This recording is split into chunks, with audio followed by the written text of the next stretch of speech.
Hey, Reliability Gang, I'm Jonathan Guiney. And I'm Brendan Russ. Welcome to Reliability Radio, a JLL production and ReliabilityWeb.com media brand. So, Brendan, lots of technology out there this week, lots of different processes that we learned about, tons of great people sharing their knowledge.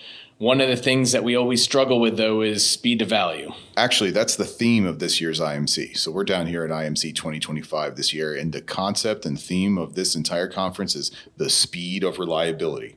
How do you get in place, start to shake things as soon as you can to show that value through reliability practices? Yeah, no, I think it's something that everybody struggles with, right? We are always thinking about how do we improve and how do we make things better. Sometimes it takes a really long time and we start to lose confidence. We lose steam. People lose confidence. They lose trust. They think it's vaporware. It's a hill of beans. You know? I just want everything done hot, fast, and now. Hot, fast, and now. And why isn't done already? Absolutely. So we got somebody with us that's got a little experience in that. So we got Daniel Rosu with Reckitt with us today. How are we doing, Daniel? Very well. Thank you for the question. Awesome. Why don't you tell us a little bit about you and your company? Okay, so I'm with Reckitt. I'm senior manager, preventive maintenance global leader. I'm taking care of everything what is mean preventive maintenance changes and implementing a new TPM. RPS is our program name, but it's basic TPM implementation. What kind of company is Reckitt? Reckitt is a company which is activating in various domains like pharma, like baby nutrition, like home care products, for cleaning. We are doing a lot of stuff.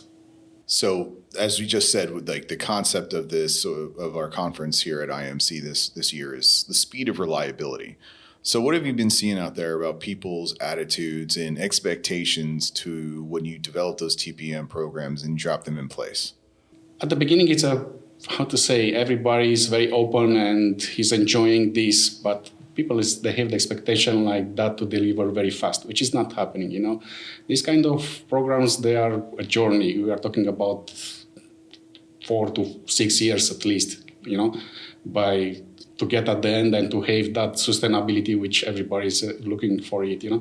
So usual people after 6 months, 8 months, they are re-evaluating all the program and they are starting to put questions. So you're telling me in 6 months you haven't fixed everything yet? Yeah, that is the expectation because not everybody have that culture, is not educated in what rehabilities mean. Out of cases, we are talking about big investments because if you want to have a very sustainable reliability system, you need to invest in predictive maintenance and another maybe resources, and everything costs money at the end. Is it a misconception? Do people think that reliability really is that fast? Do you think that they were told one thing about what was going to happen? Is it an expectation problem? I think it's an expectation from the highest levels. The people wants to see results. And that if it's not coming very early or they don't see a very good trend, they are coming very worried about it. So there's been a lot of different types of ways that people try to gauge the value stream of reliability, right? You hear it through all these conferences. Some of them are more like the Warren Buffett type of, the concept of compound interest, which builds up slow. And then over time, it gets bigger and bigger and bigger and snowballs and snowballs. And then there's the AI version, which is you turn it on and bam, poof, you get a whole bunch of stuff. So are we talking about people really thinking it's that AI version? You're talking about TPM programs, total productive maintenance. Yeah. That is detail-oriented, time-consuming work that pulls out every possible flaw, right? That's not a fast process. Do you think that's getting muddied with some of the conversations that people are having about, hot, fast, and now AI results? Yeah, I think AI is going to have a big contribution in what TPM is going to mean in the future because it's going to help us to cut corners, like to don't lose time to analyze data and to bring everything on the table much faster than usual. We were doing that. But at the end of the day, it's about people. So even with AI, you're going to need to use technicians, your automations, engineers, and so on. So it's about changing mentalities and it's about growing skills, And that's the thing that takes the longest, right? You're trying to change hearts and minds of people that have been in roles and doing the same thing the same way for the last 30 years. Yeah. That is the big bump in the way. So it's about change mentality, and that is not happening People don't think they have to do anything different, right? No, in fact, a lot of people, and you can see them everywhere, they are thinking like, I'm doing that by 25 years. You don't have nothing to teach I know me. better than you. Exactly. That is another cliche, yeah.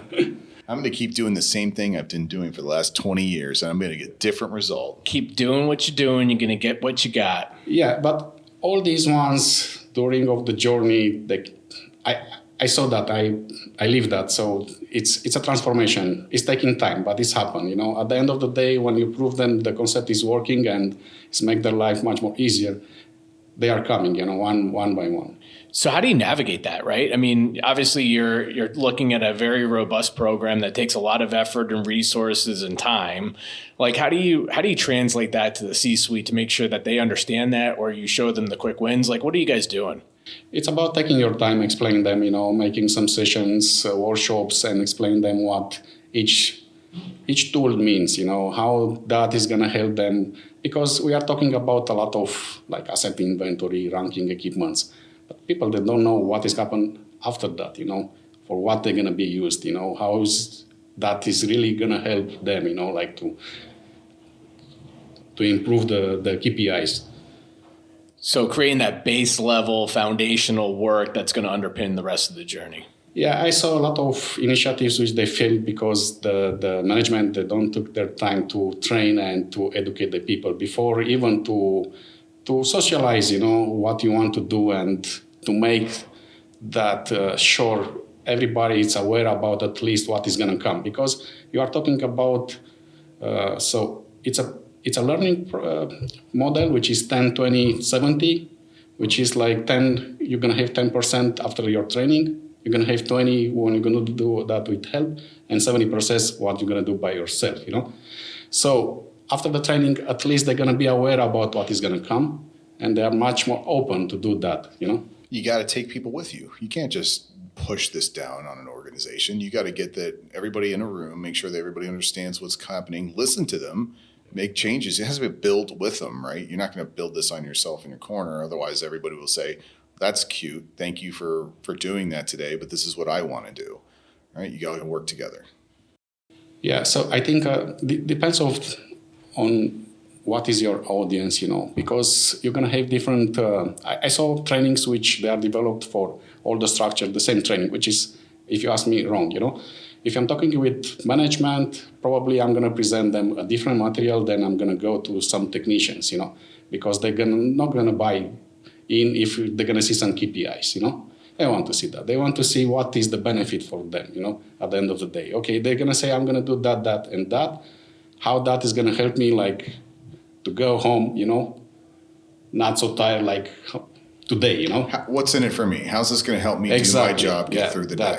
That's the trick. And if you know how to do that and you understand, like, you need to adapt your message to your audience, you can have success. So by getting them on board, right, talking to them, make sure they all agree on what it is, that speed to value problem gets mitigated or accepted on what's a realistic value stream? It's mitigated. So it's a process. So you're not gonna buy them, from the first. It's a continued battle, and that is another weakness of these kind of programs. You can lose them anytime. So it's about don't give up. You need to be there every day, very positive, and to fight the good fight every single day. Yeah, because people is gonna follow you. You're gonna have so the engagement is not gonna be like a linear, thing for the entire 4 years. Probably gonna have moments when you're gonna be just you and maybe two guys. Otherwise, everybody is gonna be already bored, a little bit. But what I saw in the past, and this happened everywhere, the people, they are really engaged, after a while, because you have moments when you are showing very good results, and everybody wants to be part of that, Nobody wants to be part of failing. Everybody wants to be there to celebrate, and nobody wants to be there when you're stuck in the mud. Exactly. Awesome. All right, as we start to wind down this episode, Daniel, are there any last words of wisdom or pieces of information you want to depart the audience from what you're seeing here today? I think this kind of conference, they are very valuable. So it's align us with everything what is new on the market, new solutions, a lot of companies which they are performing in this area. Just continue to do that because it's adding a lot of value for us. Even this kind of podcast, I think it's a very valuable thing to do because you can hear different opinions because everyone is good on something, or not, but at least they have the chance to listen to a different opinion. Yeah, that different perspective is very powerful, especially when you don't have exposure to an event like this, right? Anybody can go out there, they can grab the podcast, listen for 15, 20 minutes and get a little tidbit from some of our guests. So we really appreciate you coming on today. It's been a great conversation. And for all of our listeners out there, we'll catch you guys next time.